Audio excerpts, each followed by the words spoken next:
Good morning, কেমন আছো সবাই? আশা করি সবাই ভালো আছে, আমরাও ভালো আছি। আজকে রবিবার, আর রবিবার আমার মনের আশাটা একদম পূরণ হয়ে গেছে। সকাল থেকেই দেখছি ঝিরিঝিরি করে পড়ছে। জানি না এটা দুপুর পর্যন্ত কতটা কি থাকবে বা কি হবে, কিন্তু এখন পড়ছে আর মেঘলা করে আছে, এটা আমার দারুণ লাগে। এখন বেজেছে সকাল 7:40। রবিবারটাই দেরি করে উঠেছি, তো এদিকে বসিয়ে দিয়েছি চা, ওদিকে ভদ্রলোক রেডি হয়ে বসে আছে। এখন আমাদের বসবে চায়ের আসলো। হ্যালো, গুড মর্নিং, সুপ্রভাত, শুভ সকাল, হ্যাপি সানডে। অনেকদিন পরে চায়ের আসলে। সানডেটা মানে একটা স্পেশাল দিন, তাও তো সকাল থেকে বৃষ্টি শুরু হয়েছে, ওটাই তো স্পেশাল। আরো ভালো। বাইরে বেরোলে তখন স্পেশাল থাকে, বাইরে না বেরোলে স্পেশাল।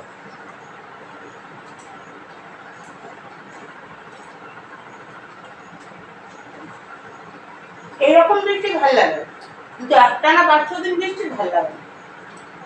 তখন যাতায়াত, তারপরে বাজার ঘাট, ঘরের কাজকর্ম সবকিছুতেই অসুবিধা, এক্সট্রা চাপ হয়ে যায়। কিন্তু প্রকৃতিতে তো আর আমাদের ইচ্ছায় চলবে না। আজকে যেমন অফিসে দাঁড়িয়ে দাঁড়িয়ে আমি বলছি, ওই দরজাটা দাঁড়িয়ে দাঁড়িয়ে,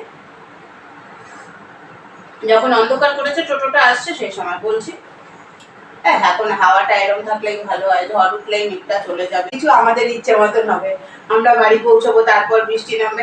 কালকে সন্ধ্যেবেলাও তাই, জানো তো, মানে বাড়ি কি ওই মোটামুটি আমাদের আমাদের গলিটা থেকে ধরো 2 মিনিটের দূরত্বে আছি, সেখান থেকে বৃষ্টিটা নামলো। এইখানে এসে যখন নামলাম, ঝমঝমিয়ে বৃষ্টি হচ্ছে, শুধু মাথায় ওই স্কার্ফটা চাপা দিয়ে নিয়েছিলাম, মাথাটা ভেজে নি, গায়ে হালকা জল ঝল লাগলো, ব্যাগটা একটু ভিজে গেছে, যেহেতু ব্যাগটা এরকম সামনে ধরে নিয়েছিলাম তো ব্যাগটা একটু ভিজে গেছে, টোটোতে বসা অবস্থাতেই ব্যাগটা ভিজেছে। তারপরে এসে ভেবেছিলাম ভিডিও করব, কিন্তু এসে আর সেরকম ভিডিও করিনি, রাত্রিবেলা একটু খালি ভিডিও করেছি, কারণ সন্ধ্যাবেলা হঠাৎ করে পল্লবের শরীরটা একটু খারাপ হয়ে গেছিল, তো সেই জন্য আর করা হয়ে ওঠেনি। পরে রাতের দিকে করেছি, পরে বলবো তোমাদের, সব সকালবেলা নয়। এখন আমার ঠিকঠাক আছে।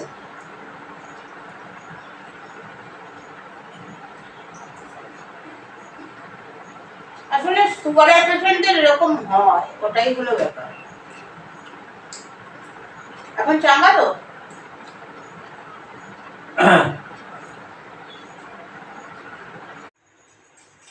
রাতের রান্নায় কি আছে দেখো, এইখানে দেখো, রাতের রান্নায় কি আছে দেখো, এইখানে দেখো আছে পটল ভাজা করব, নুন হলুদ মাখিয়ে নিয়েছি, আর এইখানে আছে কুঁদরিটাও ভাজা করব। তো এই হচ্ছে রাতের রান্না, কারণ বেগুন পোস্ত আছে, তার সাথে এই ভাজাগুলো, আর এই পটল ভাজা, আর তার সাথে পটল ভাজার তেল, ওহ গরম ভাতে পুরো অমৃত।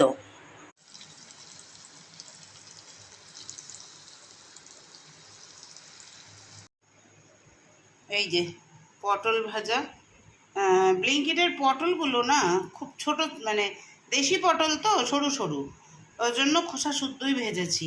পটল ভাজার তেল, কুঁদরি ভাজা, এই আমার ভাত। আর একজন দেখো কি করেছে, ভাতের মধ্যে 3টে কাঁচা লঙ্কা দাঁড় করিয়েছে। তিনটে খাওয়া যাবে না গো, ঝাল আছে। ঠিক আছে। গতকাল কাবলি ছোলাটা ভিজিয়ে রেখেছিলাম, এমনি দিনে তো করা হয় না, আজকে একটু কাবলি ছোলার ঘুগনি করবো। কাবলি ছোলাগুলো যখন ভেজাচ্ছিলাম তখন পল্লব বলছে এগুলো কাবলি ছোলা, কি ছোট ছোট দেখাচ্ছিল। ফুলেও দেখো খুব যে বড় হয়েছে তা নয়, কিন্তু বলছে অর্গানিক। দেখা যাক করে খেতে কেমন লাগে। ওরে কি সুন্দর কোকিল ডাকছে। যারা আমার আর পল্লবের, এমনকি আমার সন্তানদের মৃত্যু কামনা করছো, আমাদের মৃত্যুতে সত্যিই কি তোমরা লাভবান হবে? আর্থিক দিক থেকে বা সামাজিক মর্যাদার দিক থেকে লাভবান হবে? তাহলে খুব ভালো কথা। তাহলে মানুষ নিজের লাভের জন্য তো অনেক কিছুই করে, তোমরাও করছো। ভাবতে আশ্চর্য লাগে, এরা কি সত্যি মনুষ্য পদবাচ্য? মান আর হুঁশ নিয়ে এদের তৈরি করেছেন ভগবান? না বোধহয়। ভগবান সবাইকে সব কিছু দিয়ে তৈরি করেন না। বলি গতকাল পল্লবের কি হয়েছিল। গতকাল অফিস থেকে ফেরার সময় আমি নিয়ে এসেছিলাম দুটো ম্যাগির প্যাকেট। ম্যাগি নয়, ওই ইপির প্যাকেট।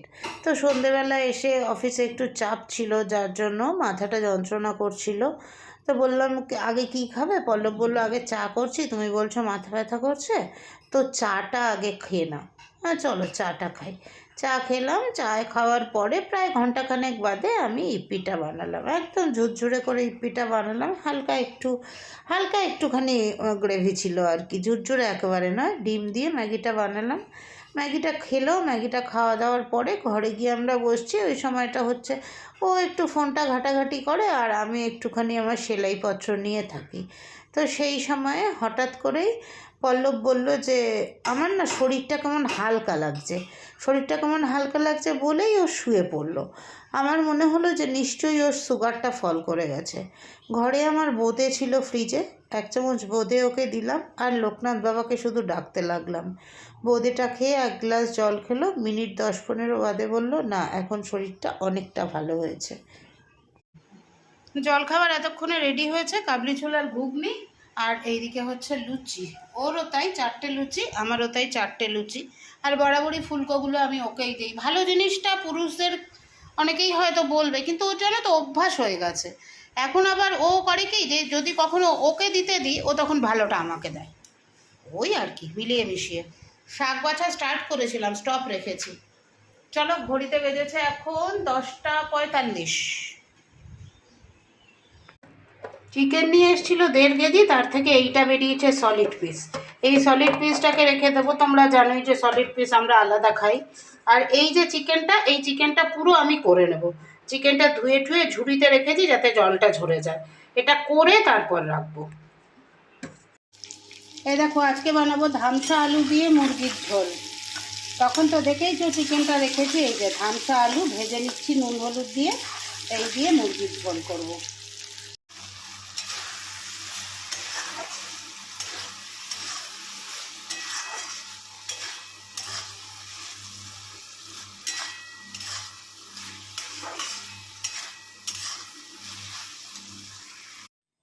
লাল শাক ধোয়ার পর্ব চলছে। লাল শাকটা ভীষণ ভালো ছিল জানো তো, একদম কচি কচি ছোট ছোট, কিন্তু প্রচণ্ড বালিশ। 7বার ধুয়েছি, 7বার। লাস্টবার ভিজিয়ে রেখে দিয়েছিলাম। আর মাথায় দেখো কালার করে নিয়েছি, পল্লব করে দিল কালারটা। এই যে ধুচ্ছি এটা 5ম বার। এরপরে আরও একবার ধুয়েছি, ধুয়ে তারপরে একদম বালতির মধ্যে বেশি জলে ভিজিয়ে রেখেছিলাম, তারপরে লাস্টবার একদম ছেঁকে ছেঁকে তুলেছি। এই হচ্ছে আমার লাল শাক ধোয়ার পর্ব। এইসব কি আর অফিসের দিনে খাওয়া যায় বলো? এই যে ধামসা আলু দিয়ে চিকেনের লাল ঝোল রেডি। এখন নামাও। চিকেনটা আবার ঠ্যাং তুলে লাফালাফি করছে। নামাও আর গরম ভাতে লেবু চিপে খেয়ে নাও।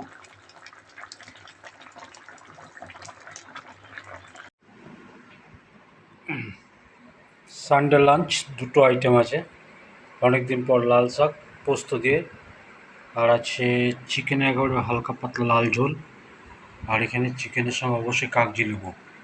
এই হচ্ছে সানডের লাঞ্চের আইটেম, মেনু যাই বল। এখানেও একই রকম দেখতে পাচ্ছ, ধামসা আলু ধামসা। চলো লাঞ্চটা সেরে নিই। শুভ দুপুর সবাইকে। ঘড়িতে এখন সময় 2:45। সমস্ত কাজকর্ম সেরে খাওয়া দাওয়া করে একেবারে ওই দিকটা টোটাল গুছিয়ে রেখেছি। একবেলা কাজ করলে এত কাজ করি একবেলা, বিকালে আর করতে ইচ্ছা করে না। বিকালের জন্য আমার ভাতটা করেই রেখেছি, পল্লবের জন্য আটা মেখে রেখেছি, ও মাংস দিয়ে রুটি দিয়ে খাবে। শুধু সন্ধেবেলা চা, সেটা তো পল্লব করবে। আর আমার বিকেলে সেরকম কিচ্ছু কাজ নেই, শুধু ভাতটা গরম করা, চিকেনটা গরম করা, আর ওর জন্য 3টে রুটি করা। চলো সব সেরে এই এলাম ঘরে, এবার শোবো, বিছানা রেডি। কফির আড্ডা চলছে, কফির আড্ডা, বুঝতে পেরেছো? এখন আমরা খাচ্ছি কফি, আজকে কফি আর টোস্ট বিস্কিট। কেন খাচ্ছি বলো তো? প্রচণ্ড ঠান্ডা পড়েছে। হে বাবা রে, না না, আসলে ওয়েদারটা একটু বৃষ্টি বৃষ্টি ওয়েদার, তো তাই ভাবলাম আজকে একটুখানি কফি খাই। 45 থেকে 30 ডিগ্রি, মানে 15 ডিগ্রি কমে ঠান্ডা না। আর দুজনেই বুড়ো বুড়ি থেকে ছুড়োছুড়ি হয়ে গেছি। অনেক দিন পর রুটি করছি, তাই তোমাদের সঙ্গে শেয়ার করব ভাবলাম, কিন্তু এই লাস্ট রুটিটাই শেয়ার করা হলো, আগেরগুলো আর শেয়ার করা হয়নি।